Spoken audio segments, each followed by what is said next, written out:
నమస్తే, నేను సిరి. వైసీపీ మాజీ నేత చంద్రబాబు నాయుడు గారు కాళ్ళ మీద పడ్డారని చెప్పేసి ఒక వార్త అయితే సోషల్ మీడియాలో కనిపిస్తుంది. సో అసలు ఎందుకు, ఏ పరిస్థితులలో మరి వైసీపీ మాజీ నేత చంద్రబాబు నాయుడు గారు కాళ్ళ మీద పడ్డారనే విషయాన్ని మనకు తెలియజేయడానికి మనతో పాటు ఉన్నారు ప్రముఖ సీనియర్ జర్నలిస్ట్ జగదేవ్ గారు. నమస్కారం సార్. నమస్తే సార్. ఇప్పుడు చూస్తుంటే వైసీపీ మాజీ నేత చంద్రబాబు నాయుడు గారి కాళ్ళ మీద పడ్డారు అని చెప్పేసి ఒక వార్త మనకి బాగా కనిపిస్తుంది. సో అసలు ఎందుకు కాళ్ళ మీద పడాల్సిన అవసరం వచ్చిందంటారు? అది బాబు గారు పోలవరం సందర్శన సందర్భంగా పడినట్టుగా ఉంది వార్త. అంటే ఈ పద్మశ్రీ, ఈ జయమంగళ ఈయన, తరువాత రీసెంట్గా మర్రి రాజశేఖరం, వీళ్ళందరూ కూడా రాజీనామాలు చేస్తున్నారు. సో రాజీనామా చేశారనగా ఫస్ట్ అనుమానం ఎవరికైనా వస్తుందంటే జంపు జిలాని అని అనుకుంటారు. సో ఈయన ముందు రాజీనామా చేసినప్పటికి కూడా ఎన్నో నెలలు అయింది. బట్ ఇంకా మండలి చైర్మన్ దాన్ని యాక్సెప్ట్ చేయలేదు. సో ఇప్పుడు ఈయన ఏంటి మరలా టీడీపీలోకి వస్తున్నాడా, టీడీపీ పచ్చ కండువా కప్పుకోబోతున్నాడా అనే వార్తలు అయితే ఉన్నాయి. అంటే ఆబ్వియస్లీ అందరికీ తెలిసేదే. ఇప్పుడు విజయసాయి రెడ్డి గారు లాంటి వ్యక్తి మీద కూడా చూస్తున్నారుగా, ఈయన నెక్స్ట్ బీజేపీలోకి వెళ్తారా, టీడీపీ జనసేనకి వెళ్తే బాగుండదు కాబట్టి బీజేపీలోకి వెళ్తారా, లేదంటే విజయసాయి రెడ్డి కూడా ఏమన్నారు, నాకు బాబు గారికి పెద్దగా విభేదాలు లేవు, పైగా పవన్ కళ్యాణ్ నాకు మంచి మిత్రుడు, ఏది రాజీనామా చేసిన ఇచ్చే స్టేట్మెంట్ అంటే వీళ్ళిద్దరితో నాకు సాన్నిహిత సంబంధాలను నేను ఎప్పుడైనా వెళ్ళొచ్చు అని హింటిచ్చినట్టే విజయసాయి రెడ్డి గారు. సో ఇక్కడ వీళ్ళు కూడా లేదు, మాకు ఇక్కడ జగన్మోహన్ రెడ్డి గారి అభిప్రాయాలు నచ్చట్లేదు, లేదంటే మేనేజ్మెంట్ సరిగ్గా లేదు, పార్టీ విధి విధానాలు మాకు నచ్చేట్టుగా లేవు, ఏ రకరకాల రీజన్స్ చెప్తారు. అయితే ఈయన ఫస్ట్ టీడీపీలో ఉన్న వ్యక్తే. ఎవరు? మన జయమంగళ. 99లో 2000లో ఎప్పుడు ఆయన పార్టీకి వచ్చాడు, పార్టీ కోసం ఫస్ట్ కష్టపడి పనిచేశారు. అప్పటికి పనిచేసినప్పటికి కూడా 2004లో కాంగ్రెస్ వచ్చింది, రాజశేఖర రెడ్డి గారు ముఖ్యమంత్రి, ఆయన అందులోనే ఉన్నారు.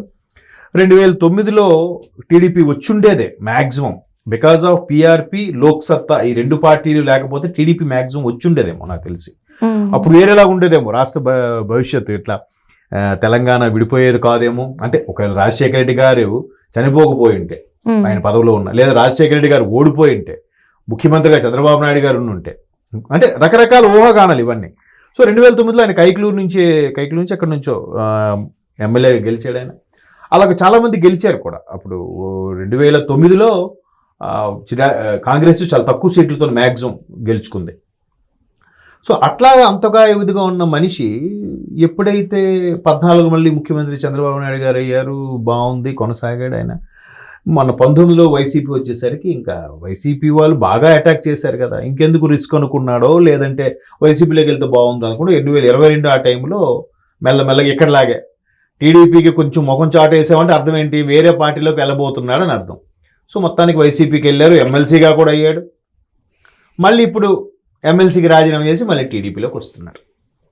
మరి ఎట్లా ఉంటుంది అంటే మధ్యలో హార్డ్లీ 2 years కదమ్మా. ఇప్పుడు 2025 ఇంకది, 24లో ఎలక్షన్స్ వచ్చాయి.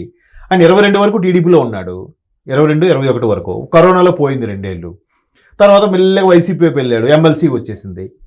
ఎమ్మెల్సీ వచ్చిన ఒక 2 ఏళ్ళు అయిందో లేదో గవర్నమెంట్ పోయింది. బట్ ఎమ్మెల్సీ వచ్చే టైంకే జగన్మోహన్ రెడ్డి గారు మీద ప్రజల యొక్క వ్యతిరేకత ఎలా ఉంది, ఎలా తిట్టుకుంటున్నారు, ఇన్ని రకాలు ఇవన్నీ కూడా ఉన్నాయి కదా.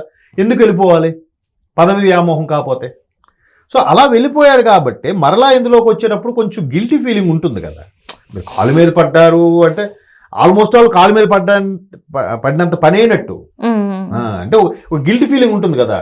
ఇదేంటిది ఇంచుమించు 1999-2000 నుంచి టీడీపీలో ఉన్న వ్యక్తి ఒక్కసారి 2022 అంటే 20 కాదు, ఆల్మోస్ట్ 20 సంవత్సరాలు, ఆల్మోస్ట్ ఆల్ 20 ఏళ్ళుగా ఆయన కనీసం అక్కడ పార్టీలో కొనసాగి ఒక్కసారి వైసీపీలోకి వెళ్ళిపోయారు అని అంటే ఎట్లా ఉంటుంది? మళ్ళీ వెనక్కి వచ్చే ప్రయత్నం చేయాలంటే ఇటువంటి కార్యక్రమాలు చేయక తప్పదు.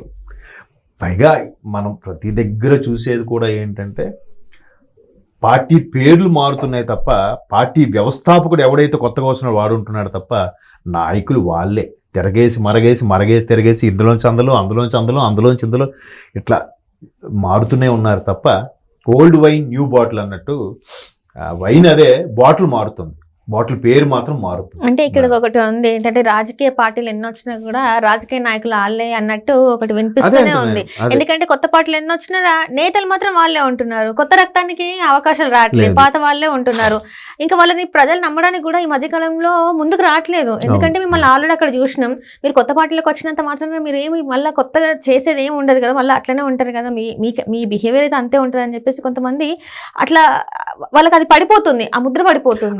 అది ఎలా అయిపోయిందంటమ్మా, ఇప్పుడు వాడంటున్నాను ఏమనుకోవద్దు, సదరు వ్యక్తి రాజకీయాల్లో ఉండే వ్యక్తి ఎవడైనా సరే అలా ఉండేటప్పుడు తనకి చుట్టూ మంది మార్బలము జనాలు కార్యకర్తలు పొద్దున్న లేస్తే అన్న ఆ పని కావాలన్నా, అన్న ఈ పని చేసి పెట్టన్నా, అన్న వాళ్ళ ఎంఆర్ఓ పలకట్లేదన్నా, అన్న ఈ సీఏలా మాట్లాడుతున్నా అంటే వాళ్ళకి ఆ దర్పము ఆ సీటు పవరు కొంచెం అలవాటు అయిపోతుంది.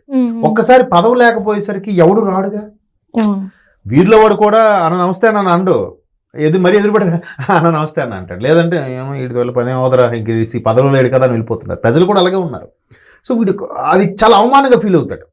అంటే మళ్ళీ ఆ సీట్ దక్కించుకోవాలి, ఏదో ఒకటి చిన్న పదవి అయినా తెచ్చుకోవాలి, ఒక నామినేటెడ్ పోస్ట్ అయినా తెచ్చుకోవాలి, ఎమ్మెల్యేనా ఎమ్మెల్సీనా జడ్పీటీసీనా ఒక నామినేటెడ్ పోస్టా ఏదో ఒకటి పెట్టుకుంటే మనకి ఒక అధికార దర్పం ఉంటుంది కదా, పలానా పార్టీ నుంచి వచ్చాము అన్నట్టు. సో దానికి అలవాటు పడేవాడు ఒక్కసారిగా లేకపోయేసరికి తట్టుకోలేక కంపల్సరిగా ఏదో ఒకటి చేయాలి వాడు. అవసరమైతే ఆ పార్టీలోకి వెళ్ళడమా, లేదంటే వాళ్ళ కాలు పట్టుకోవడమా, వాళ్ళకి ఫండ్గా ఇవ్వడమా, ఏదో ఒకటి చేయాలి కదా. సో ఆ పద్ధతికి అలవాటు పడిపోయిన రాజకీయ నాయకుడు ఎవడైనా సరే ఎట్లాగా చేస్తారు, తప్పదు, ఆప్షన్ లేదు. నాయకులు ఇప్పుడు ఒక నియోజకవర్గానికి దగ్గర కొన్ని వేల మంది, లక్షన్నర 1,20,000 ఉంటుంది ఒక నియోజకవర్గం. అంతమందికి కూడా ఎంతమంది ఉంటారు, 5 లక్షలు అంటే ఒక 5 లక్షలు 6 లక్షలు అనుకోండి ఒక నియోజకవర్గంకి. అంతమందిలో కూడా నాయకుడు ఒక్కడేగా, మహా అయితే నాయకులు ఒక 10 మంది తయారవుతారేమో, 10 మందిలో ఒకటికే అసెంబ్లీ ఛాన్స్ వస్తుంది. అది కష్టపడే తత్వం అవుని డబ్బులు ఇచ్చి గెలుస్తున్నాడా లేదా ఇంకేదో రకరకాలుగా ఎగ్జాంపుల్ చెప్తున్నా. సో కాబట్టి ఈ మీరు అన్నట్టు పార్టీలు ఏమున్నా కానీ నాయకులు వాళ్లే. కొత్తగా పుట్టుకొచ్చే వాళ్ళకి ఛాన్స్ ఇచ్చింటే రీసెంట్గా కూటమి ప్రభుత్వం టీడీపీ కూడా కొత్తగా ఒక 25 మందికి ఛాన్స్ ఇచ్చింది, యువతకి. అది కూడా అక్కడ కూడా మళ్ళీ గిట్టని వాళ్ళు అందులో కుమ్ములాట్లాగా ఈయనకి ఎందుకు ఇచ్చేసారు, నన్నలేదు మన పార్టీకి వచ్చాడు వీడేం కష్టపడమని. అంటే ఆశావాహులు ఉన్నారు, ఫస్ట్ నుంచి వెళ్ళి పార్టీ కోసం పాట పడ్డ వాళ్ళకి ఇవ్వకుండా ఇప్పుడు వచ్చిన వాళ్ళకి ఇచ్చారని చెప్పేసి ఈ రకమైన మాటలు కూడా ఉన్నాయి. ఇప్పుడు పిఠాపురం ఇదే తీసుకోండి, వర్మ గారి పేరు మారుమోగిపోయింది. ఎట్లాగా పార్టీ కోసము టీడీపీ కోసం ఉన్నాడు, ఆయన రెబల్ అయిపోలే. ఈ రోజుకి కూడా ఆయనకి రకరకాల ట్రోల్స్ చేసి అవమానం చేస్తున్నాను, కొంతమంది చేస్తున్నారు కూడా పరోక్షంగా, పేర్లు అనవసరంగా. అయినప్పటికీ ఆయన సరే దానికే ఉంది, నాకు ఎప్పుడు అవకాశం ఇస్తే అప్పుడు వస్తుంది, నేను పార్టీని నమ్ముకొని ఉన్నాను, బట్ పవన్ కళ్యాణ్ గారు కాబట్టి ఆ సీట్ను వదులుకున్నాను, అదే జనసేనలో ఇంకెవరు పోటీ చేసినా నేను ఖచ్చితంగా ఇండిపెండెంట్గానే పోటీ చేసి ఉండేవాడిని అనే ఉద్దేశంలోనే మాట్లాడాడు. సో అలాగే ఇప్పుడు ఎందుకు టీడీపీ జనసేన కలవాల్సి, మొన్న ఎవరో మాట్లాడుతున్నారు టీడీపీ లేనిదే జనసేన లేదు, జనసేన లేనిదే టీడీపీ లేదు, ఈ రెండు కలవు కాబట్టి వైసీపీ ఓడిపోయింది అని అంటే, మరి అది ఇప్పుడు రాజకీయ స్ట్రాటజీ. అంటే ఓట్లు చేయకూడదు అనే ఉద్దేశంలో ఉన్నారు కాబట్టే ఖచ్చితంగా ఎన్ని రెచ్చగొట్టినా, ఎన్ని అవమానాలుగా రెచ్చగొట్టి చేసినా కూడా కలిసే చేయాలి, గత ప్రభుత్వాన్ని కూలగొట్టాలని కూడా చేశారు కదా. కాబట్టి అది స్ట్రాటజీ.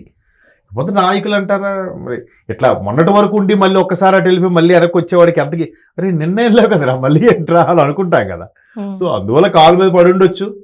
బట్ వాళ్ళకి కూడా పార్టీ కానీ అధిష్టానం కానీ ఎక్కడ పెట్టాలో ఏ స్థానంలో పెట్టాలో. అమ్మ చంద్రబాబు నాయుడు గారు 4వ సీఎం, ఆయనకి ఎవరిని ఎప్పుడు కూడా ఆయన ఎందుకు, నేను అనుకుంటాను ఎంతమంది ఒక ఆఫీసులో ఒక 30-40 మంది టీంని మెయింటైన్ చేయాలంటేనే ఒక దగ్గర ఒక గుడ్డు ఒకటి బ్యాడ్ అయిపోతాం. ఈయన ఎంతమంది నాయకులు కార్యకర్తల ద్వారా అంత ఎలా మెయింటైన్ చేస్తున్నాడు. అందుకే ఆయన ఎక్కువగా చనువు తీసుకోడు, చనువు అవ్వడం, ఎక్కువ చిన్న స్మైల్ ఇస్తారు. అలాగే ఉండాలి నాయకుడు అనేవాడు.